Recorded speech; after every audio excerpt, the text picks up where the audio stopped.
விருச்சிக ராசி என்பர்கள் ஒரு நீர் ராசியில இருக்கக்கூடிய ஒரு ராசி என்பர்கள். நீர் ராசி அப்படின்னு சொன்னாலே பாத்தீங்கன்னா, அது மனநிலையில அதிகப்படியான ஒரு மாற்றங்கள் இருந்துகிட்டே இருக்கும். ஒரு இடத்துல நிலையாக வாழ முடியாது இந்த விருச்சிக ராசி என்பர்கள்னால. ஏன்னா காலபுருஷனுக்கு 8ஆம் இடத்துல இருக்கக்கூடிய நீர் ராசி இந்த விருச்சிக ராசி. இதே இது காலபுருஷனுக்கு 4ஆம் இடத்துல இருக்கக்கூடிய அந்த நீர் ராசி கடகராசி. அவங்க எப்போதுமே பாத்தீங்கன்னா ஒரு நிலையான இடத்துலதான் இருக்கணும் அப்படின்னு அடம் பிடிச்சு ஒரு பிடிவாதமாக இருக்கக்கூடியவர்கள். இந்த விருச்சிக ராசி என்பர்கள் அப்படி கிடையாது. அந்த இடம் போன போக்குல, அதாவது கால் போன போக்குல போகக்கூடியவர்கள், மனம் போன போக்குல போகக்கூடியவர்கள் இந்த விருச்சிக ராசி என்பர்கள். ஏன் இந்த மாதிரியாக இருக்கிறாங்க அப்படின்னா, இவர்களினுடைய ராசியில சந்திரன் நீச்சம். சந்திரன் அப்படின்னு சொல்லக்கூடிய அந்த மனோகாரகன் நீச்சம் அடையறதுனால ஒரு வலுவிழந்து இருக்கக்கூடிய ஒரு சூழ்நிலை அப்படின்றது கண்டிப்பாக இருக்கும். இல்ல மேடம், நான் என்னுடைய சொந்த ஊர்ல கிட்டத்தட்ட 15 வருஷமா இருக்கிறேன் அப்படின்னு சொல்றீங்க அப்படின்னா, உங்களுடைய வாழ்க்கையில பெரிய அளவுக்கு வளர்ச்சிகள் இருக்காது. அதிகப்படியான கடனை பாத்தீங்கன்னா இந்த விருச்சிக ராசி அன்பர்கள் மாதிரி அது ஒரே இடத்துல இருக்கிறாங்க, சொந்த ஊர்லயே இருக்கிறாங்க அப்படின்னா இந்த நபர்கள் மாதிரி யாராலையுமே கடன் வாங்க முடியாது. அந்த அளவுக்கு அந்த கடன் அப்படின்றது இருக்கும். இஃப் சப்போஸ் கடன் இல்லை, நான் சொந்த ஊர்ல இருக்கிறேன் அப்படின்னா அங்க நோய் தொந்தரவுகள், எவ்வளவுக்கு எவ்வளவு நீங்க பணம் சம்பாதிக்கிறீங்களோ அது எல்லாமே ஒரு இடத்துல ஒரு மருத்துவ செலவுக்கு போகக்கூடிய ஒரு கால சூழ்நிலை. ஏதோ ஒரு இடத்துல உங்களால நிம்மதியாக அந்த இடத்துல வாழ முடியாது. இல்ல நீங்க ஒரு இடத்துல டிராவல் பண்ணிக்கிட்டே இருக்கிறீங்க, ஒரு இடத்துல இருந்து இடம் மாற்றம் பண்ணிக்கிட்டே இருக்கிறீங்க அப்படின்னா உங்களுடைய அந்த ஒரு வெறுப்பு தன்மை அப்படின்றது அதிகப்படியாக இருக்கும். இப்படி இந்த மனோகாரகன் உங்களுடைய நிலையான ஒரு வாழ்க்கையை தீர்மானிக்கக்கூடிய ஒரு அமைப்புல இருக்கிறார். அந்த நிலையான வாழ்க்கை அந்த மனோகாரகனால தீர்மானிக்கப்படும் போது அங்க நீச்சம் அடைகிறார். அந்த மனோகாரகன் நீச்சம் அடைகிறதுனால அதுல ஒரு நிலையில்லாத ஒரு வாழ்க்கையை இந்த விருச்சிக ராசி என்பர்கள் பெறக்கூடிய ஒரு தருணம்.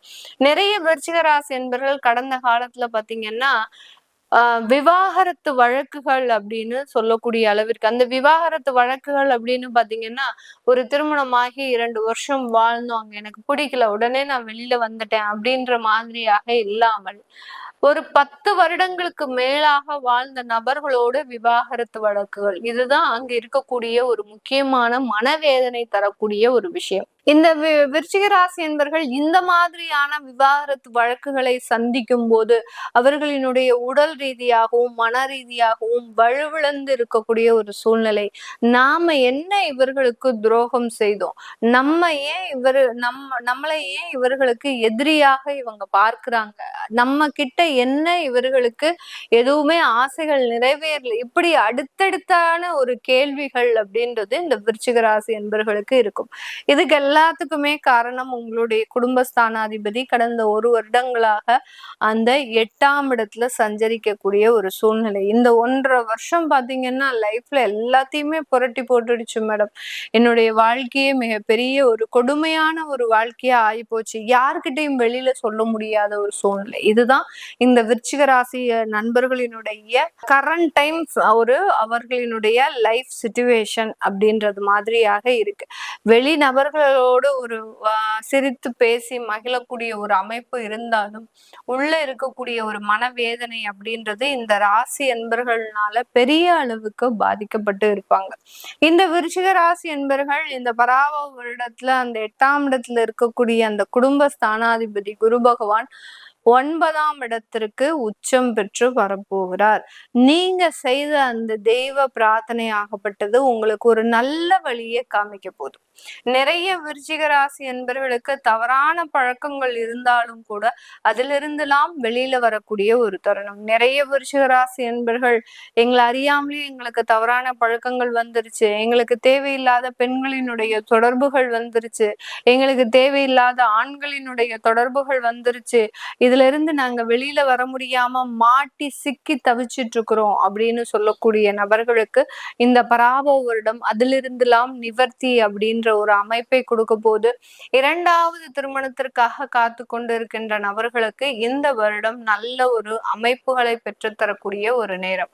நிறைய விருச்சிக ராசி என்பர்கள் திருமணமே ஆகல, 30 வயதை கடந்தாச்சு, இன்னும் திருமணம் ஆகல அப்படின்னு சொல்லக்கூடிய நபர்களுக்கு விவாகரத்து ஆன நபர்களோடு இந்த வருடம் திருமணம் ஆகிறதுக்கு உண்டான முழு அமைப்பும் இந்த ராசி என்பர்களுக்கு இருக்க போது, தொழில் முறை இருக்கக்கூடிய சில போட்டிகள் இந்த வருடம் உங்களுக்கு குறைவதற்குண்டான ஒரு நேரம். நீங்க எவ்வளவோ ஒரு போராடி பார்த்தும் உங்களால அந்த தொழில்ல போட்டியிட முடியாத ஒரு சூழ்நிலை கடந்த காலத்துல இருந்திருக்கும். ஏன் அந்த மாதிரியாக இருக்கு? வருமானம் இல்லை, போதுமான அளவு பணத்தை செலவு பண்ண முடியாமல் தொழிலுக்காக நீங்க பின்னடைந்த ஒரு நிலையில இருக்கிறீங்க. இந்த வருடத்துல உங்களுக்கு தேவையான பண பலம் அப்படின்றது கண்டிப்பாக இருக்க போது, இதனால பின்னடைந்த நிலையில இருக்கக்கூடிய தொழில்கள் கூட நல்ல வளர்ச்சி பாதைக்கு வரக்கூடிய ஒரு நேரமாக தான் இந்த விருச்சிக ராசி என்பவர்களுக்கு இருக்க போது. இந்த பலன்கள் போக உங்களுடைய சுய ஜாதகத்துல இருக்கக்கூடிய சில பலன்களை தெரிஞ்சுக்கணும் அப்படின்னு விருப்பப்படுறவங்க கீழே இருக்கக்கூடிய நம்பருக்கு வாட்ஸ்அப்ல நீங்க அப்பாயின்மெண்ட் வாங்கிக்கிட்டு கன்சல்ட் பண்ணிக்கலாம். உங்களுடைய சுய ஜாதகத்துல இருக்கக்கூடிய பலன்கள் முக்கியமான ஒரு வாழ்க்கை மாற்றத்தை கொடுக்கக்கூடிய ஒரு பலன்களாக இருக்கும். அதனால அதை கண்டிப்பாக பார்த்து உங்களுக்கு உண்டான சில வளர்ச்சிகளை நீங்க தெரிஞ்சுக்கலாம். உங்களுடைய குழந்தைகளுக்கு ஜாதகம் எழுதணும், நியூமராலஜி படி பெயர் வைக்கணும்னு நினைக்கிறவங்களும் கீழே இருக்கிற நம்பருக்கு நீங்க வாட்ஸ்அப்ல மெசேஜ் அனுப்புங்க. அதற்குண்டான விவரங்கள் தெரிய வரும். உங்களிடமிருந்து விடைபெறுவது உங்கள் ஆஸ்ட்ரோ பூர்ணா. நன்றி, வணக்கம்.